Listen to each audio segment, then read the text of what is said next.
Hey everybody, this is 3-year-old Adiel Items, and we are going to learn a great leadership lesson from her. Now this video was posted by CNN on their YouTube channel. I will put a link to it at the end of this video. And her parents, Eric and Courtney, are teaching her how to ski. They're Canadian. And they noticed that she was doing what he called self-narrating. So she was talking to herself as she was skiing. And one of the things that really is powerful for teams is to create a vehicle or mechanism for them to self-coordinate amongst themselves, as opposed to having the communications and the information all flow to the top where some person is then coordinating them, controlling them.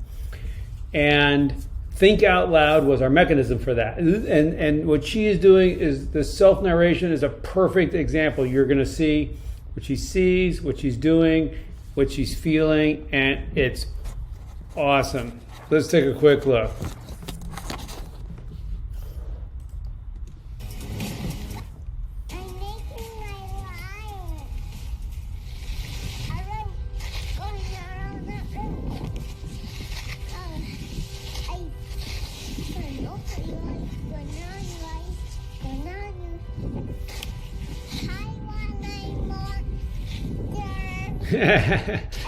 So I'm making my lines. This is a statement of intent. Sometimes we can say, hey, I intend to make my lines, or I did make my lines, I'm making my lines, but she's stating what she's doing. She's going around the route. She sees the ice. I'm going over you ice, around you ice. I see the green-eyed monster. I love going around that route. And we have this sort of uninhibited free narration of just what's going on. And now imagine a team of 4, 6, 10 people where everyone is just sharing what they're doing, what they're seeing, and it allows people to coordinate amongst themselves and to know what everyone is knowing, see what everyone is seeing. And this is how elite teams operate. They don't operate by having some controller manage everybody. So I put a link to the video here.